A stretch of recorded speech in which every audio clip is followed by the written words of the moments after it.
we gotta talk about how Candace Owens might be in too deep. I really feel like she's barking up the wrong tree, but I get it. But I also get it. So it's like, woman, please be careful. This thing is bigger than we all think. That's why it's so many moving parts. But we're gonna sit here and listen, observe, and comment on why I think this lady could be in danger. Let's go.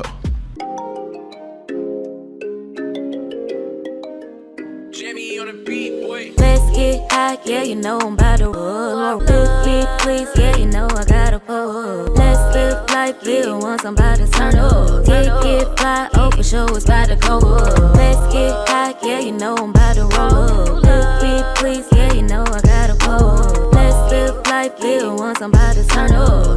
Get fly, oh, for sure it's about to go up. Roll my blunt and pass my lighter. Lit pop shit, get higher. I'm the hottest, call me fire. Rock out, jump up, live my life up.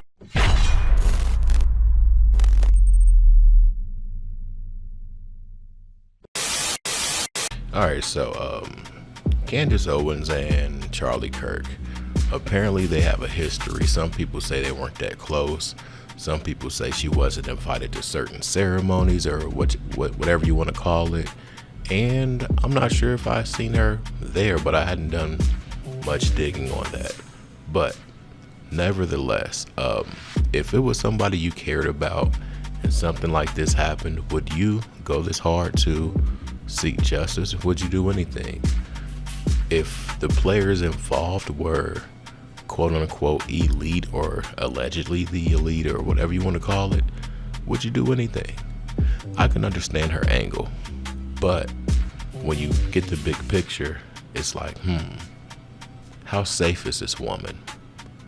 She's challenging everything that stands out about this situation.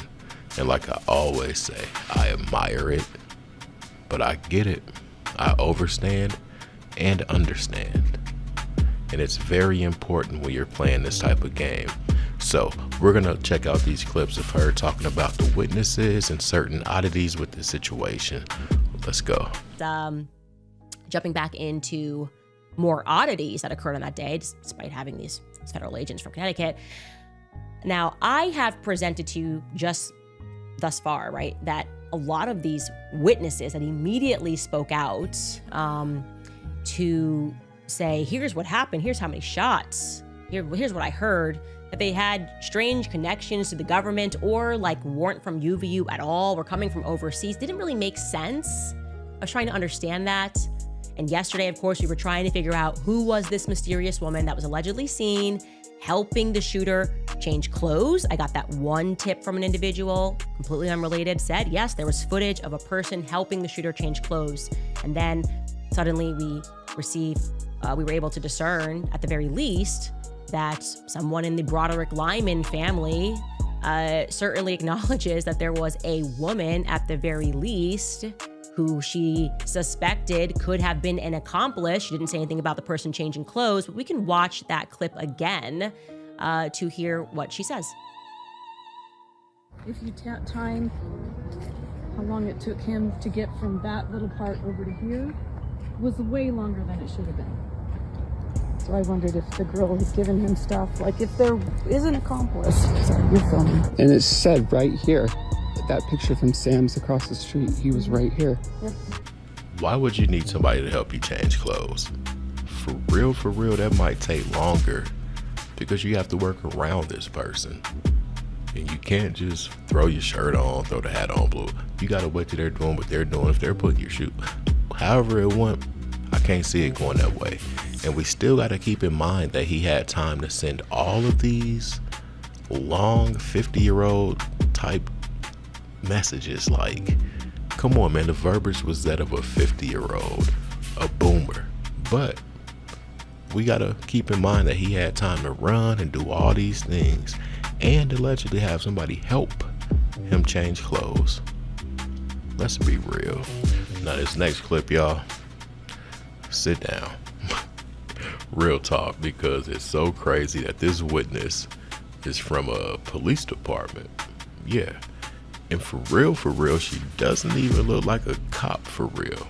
I feel like they got her TV ready and tried to make her look as young as possible. But she's gonna describe everything about this person, but she couldn't catch the limp because it was a so-called rifle in his jeans, down the leg.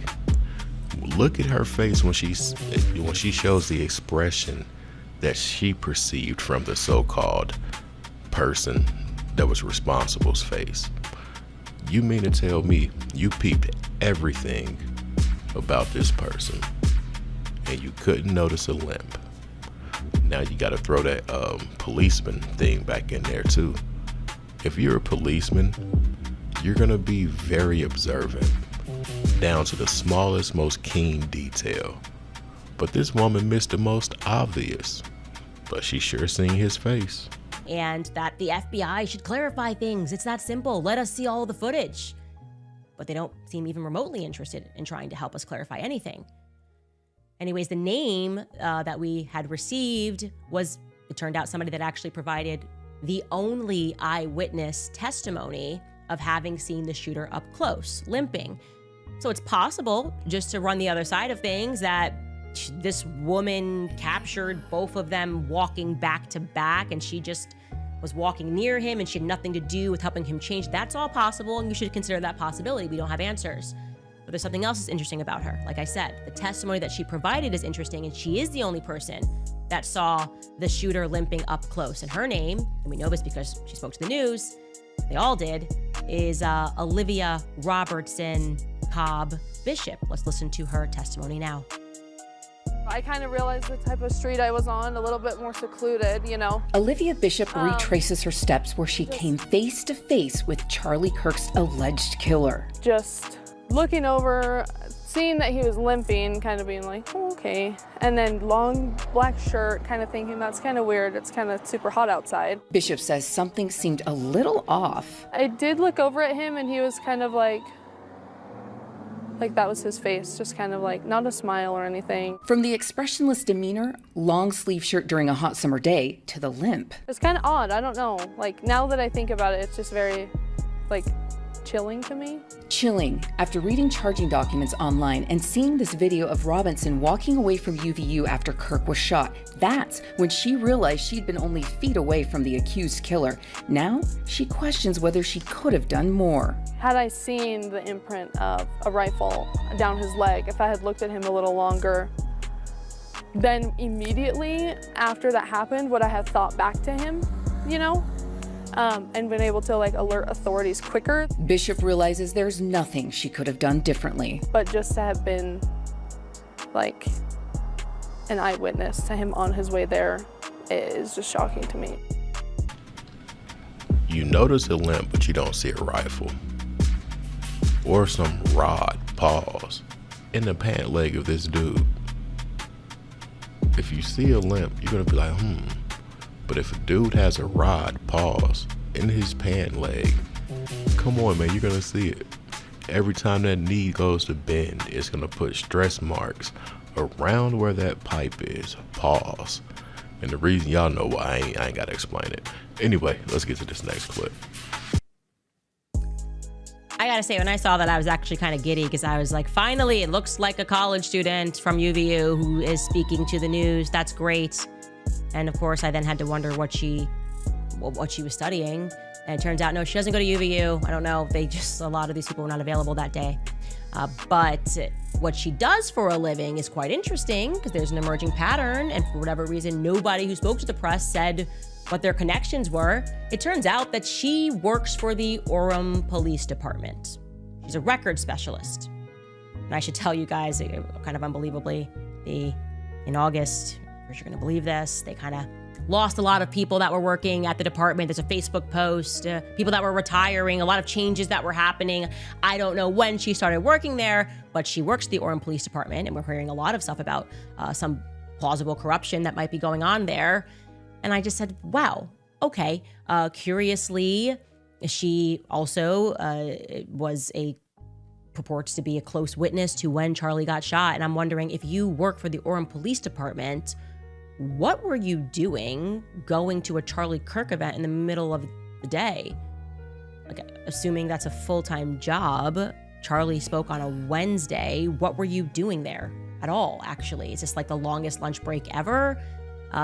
Meeting up with some friends, she says. Meeting up with some friends, okay. Another thing that we were able to learn is that she met up with her husband. Like, how are all of these people just allowed to leave work to hear Charlie Kirk speak? I'm interested. So I reach out, obviously today, called the records office, sent her a text. We were able to find her number. She doesn't want to speak about anything. She says that was it. She just wanted to speak right there, give her testimony, and that she gave the appropriate information to the appropriate authorities. So that there, beyond that, is just going to be a dead end. But I'd like to take a broader look at our witness tree, because it's growing, right? It's growing, our witness tree. We're going to end it right there, but I could see a lot of them people knowing about the event and calling off of work. But then again, I can also see it being all allegedly staged. It's too many moving parts. It's too many parts that don't make sense. When you want to keep people confused, you kind of do it like what's going on right now. You can go check her page out for the rest of this. And it's interesting at the end because she compares it to JFK. I don't even feel right saying them 3 letters on this video. Anyway, like the video. I'm out. Peace.